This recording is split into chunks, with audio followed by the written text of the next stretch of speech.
Ya, puji Tuhan, haleluya. Kita ada karena anugerah Tuhan, kita ada karena kebaikan Tuhan yang luar biasa dalam hidup kita. Bukti nyatanya kita dapat menjalani hari-hari kita itu hanya karena kebaikan Tuhan. Hari ini kita akan sama-sama kembali belajar kebenaran firman Tuhan yang dimana firman Tuhan dapat membuat kita menjadi pribadi-pribadi yang tangguh dalam Tuhan. Resilient, saya tangguh dalam Tuhan.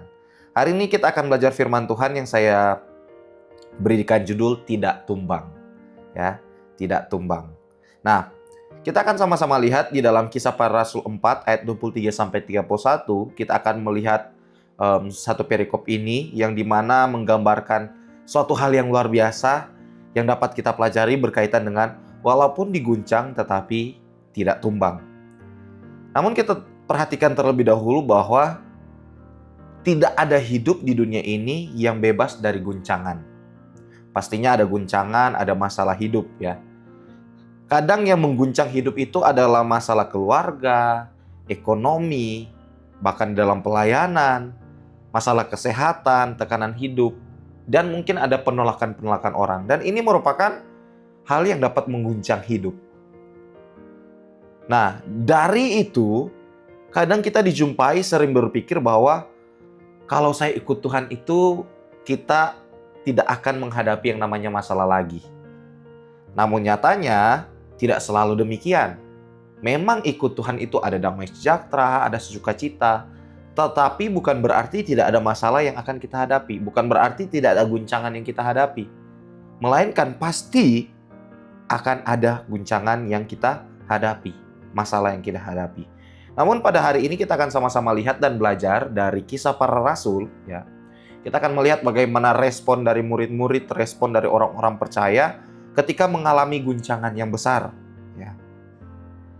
Kita perhatikan di ayat bacaan kita di Kisah Para Rasul 4 ayat 23-31. Saya bacakan ayat 23 saja. Sesudah dibebaskan, Petrus dan Yohanes kembali ke kelompok orang percaya.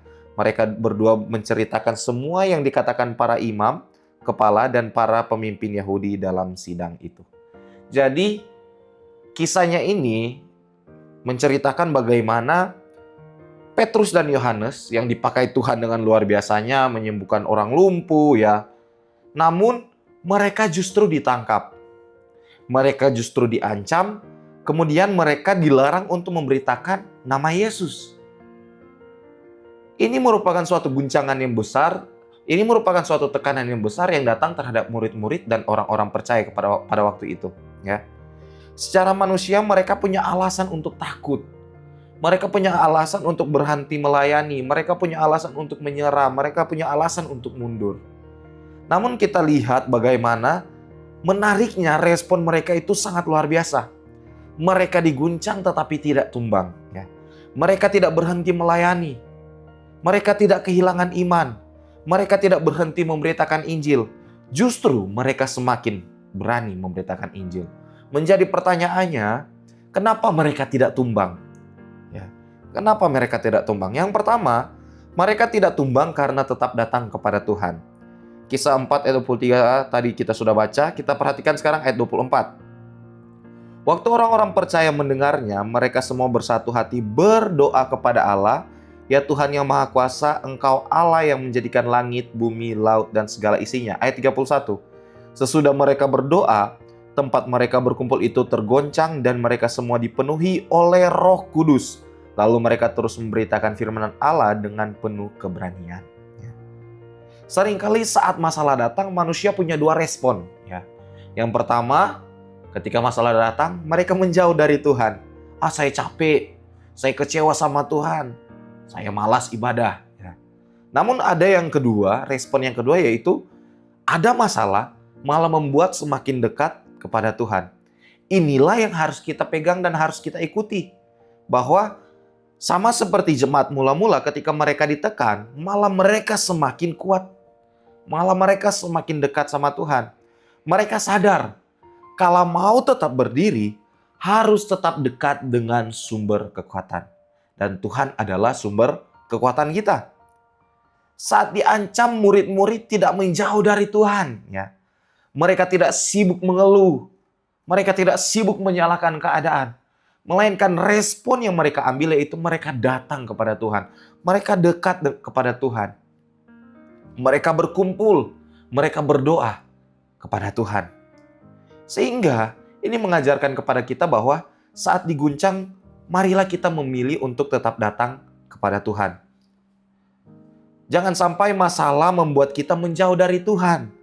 Justru semakin besar masalah, ada masalah dalam hidup kita, semakin kita diguncang, semakin kita dekat kepada Tuhan yang menjadi sumber kekuatan kita. Yesaya 40 ayat 31. Tetapi orang yang menanti-nantikan Tuhan mendapat kekuatan baru. Mereka seumpama raja wali yang naik terbang dengan kekuatan sayapnya. Mereka berlari dan tidak menjadi lesu. Mereka berjalan dan tidak menjadi lelah. Kalau kita menanti-nantikan Tuhan, kalau kita datang kepada Tuhan, di dalam Yesaya 40 ayat 31 dikatakan, kita mendapatkan kekuatan baru. Ya. Dalam kehidupan kita, kadang ada masalah ekonomi. Ada orang yang berhenti beribadah. Ketika kecewa dalam pelayanan, menjauh dari Tuhan. Ketika doa belum dijawab, banyak orang yang meresponi tidak lagi mau berdoa dan beribadah. Padahal justru saat diguncang, kita paling membutuhkan Tuhan.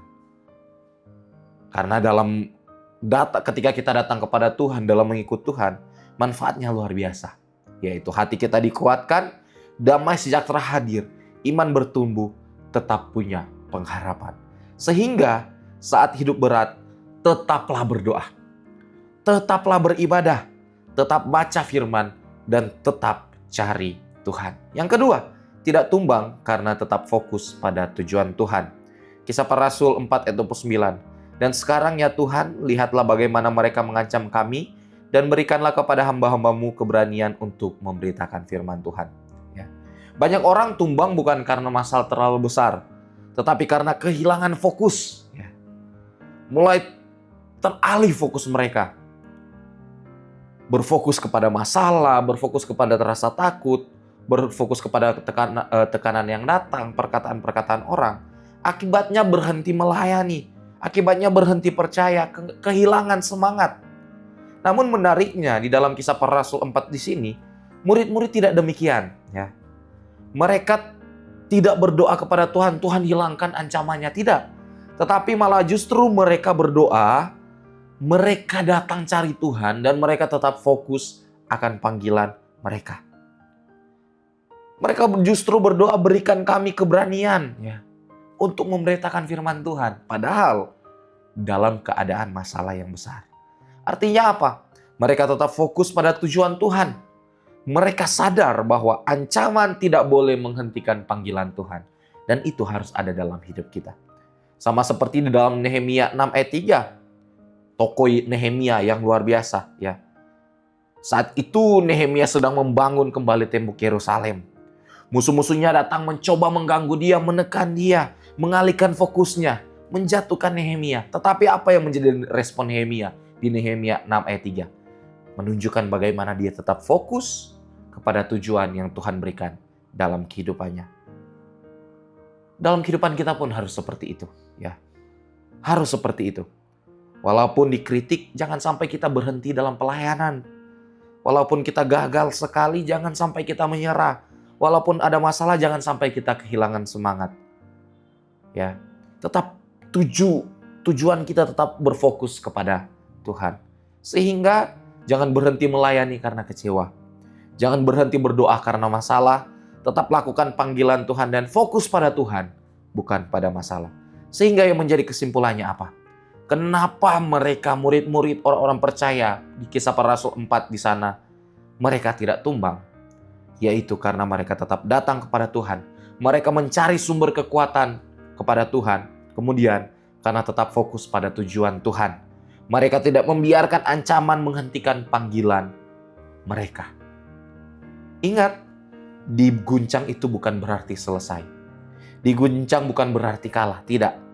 Tetapi ketika kita diguncang, malah kita harus semakin kuat. Sama seperti pohon. Pohon itu semakin tinggi, dia semakin banyak anginnya. Tapi dia tidak tumbang. Karena apa? Dia berakar dengan baik. Sama seperti kita. Ketika kita berakar di dalam Tuhan, kita tangguh di dalam Tuhan ya. Walaupun angin datang, kita tetap tangguh, kita tidak tergoyahkan. Kita tidak tumbang walaupun diguncang. Orang percaya boleh goncang. Orang percaya boleh diguncang ya, tetapi tidak harus tumbang. Amin firman Tuhan, Tuhan Yesus memberkati kita semua. Terima kasih telah mengikuti Renungan 79, kiranya dapat menjadi berkat bagi kita semua. Bapak, Ibu, Saudara-saudari yang rindu didoakan untuk pokok-pokok doa tertentu, atau rindu untuk menyaksikan kesaksian baik mujizat kesembuhan, pemulihan masalah keluarga, dan lainnya, dapat disalurkan melalui chat WhatsApp di nomor 0813 2742 0088. Mari kita satu dalam doa. Terima kasih Yesus, terima kasih Tuhan. Kami percaya Engkau sumber kekuatan kami, Engkau yang kuatkan kami. Ketika kami dalam masalah hidup, ketika kami dalam tekanan hidup, kami mau hanya mencari Engkau Tuhan, kami mau hanya bergantung kepada Engkau. Kami mencari sumber kekuatan kami yang mampu untuk menolong kehidupan kami. Biar fokus kami selalu ada dalam panggilan-Mu dalam kehidupan kami Tuhan. Fokus kami terus tertuju kepada tujuan hidup yang Engkau berikan dalam hidup kami. Terima kasih Yesus, terima kasih Tuhan. Ya Tuhan, Engkaulah Allah, biarlah kami keluarga PDS El Shaddai Magelang mau meninggikan Engkau, mau menyanyikan syukur bagi nama-Mu. Sebab dengan kesetiaan yang teguh, Engkau telah melaksanakan rancangan-Mu yang ajaib, yang telah ada sejak dahulu. Terima kasih Yesus, terima kasih Tuhan, kehendak-Mu yang jadi atas kami, di dalam nama Tuhan Yesus Kristus. Haleluya. Amin.